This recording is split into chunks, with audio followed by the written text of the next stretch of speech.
He's been called one of the most democratic leaders in Latin America's history and is a champion of the poor. Ecuador's President Rafael Correa appears on whistleblower Julian Assange's program on Tuesday, exclusively here on RT. From coups to those trying to oust him, strained relations with the US, so all sorts of attacks to be challenged. Let's go to London's RT's Laura Smith there, coming on the program. Good to see you today. Do tell us more about this interview. What are we going to learn from it?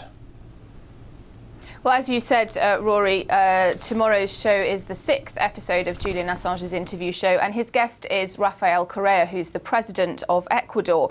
He is a controversial figure. He's a left-wing populist and one of Latin America's most progressive leaders. And he's actually a beneficiary, as you might say, of WikiLeaks, in that one of the cables released revealed that the US had been supporting a structured campaign by a powerful businessman to destabilise Correa's government back in 2007. The US Embassy cables also revealed that Correa is the most popular president in Ecuadorian democratic history.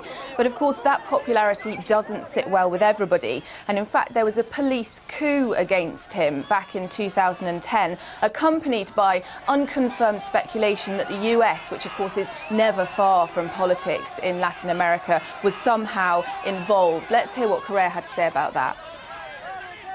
As Evo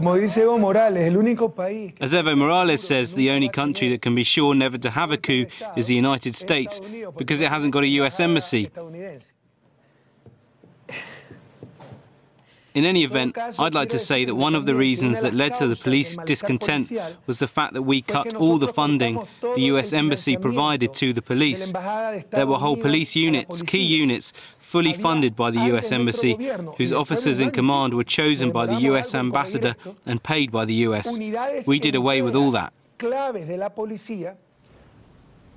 After that coup, Correa kicked out the US ambassador who was there at the time. She had accused him of knowingly having installed a corrupt police chief so that Correa himself could manipulate him. Correa talks about the arrogance of the ambassador during that time when he told her that she was going to be kicked out. And of course, this is all part of a wider plan for Ecuador to pull away from the US, to diversify investments and to get funding from countries like China, Brazil and of course Russia. Part of that also is Correa's refusal to extend the lease on US bases that are currently stationed in Ecuador. There are many reasons for that. Let's hear him talking about just one of them. It's not a problem to set up a US base in Ecuador. We can give the go-ahead as long as we are granted permission to set up an Ecuadorian military base in Miami. Unlikely that that's going to happen, of course, but joking aside, this goes back to Correa's socialist roots. One of the main uses for the US air bases in Ecuador is to perform strikes on drug smugglers. And Correa has admitted that his father was in fact a drug smuggler and says that far from being a sort of criminal overlords, your run-of-the-mill drug smuggler in Ecuador is just a man or a woman desperate to feed their families. So he wants to help them rather than punish them.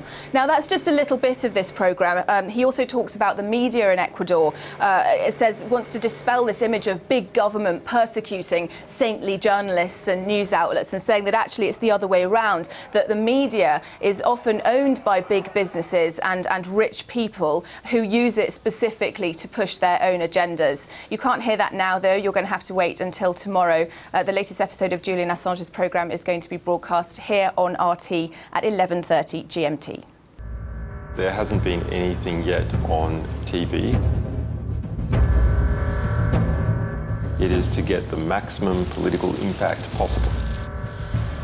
The full source material is what helps keep journalism honest. We want to show people.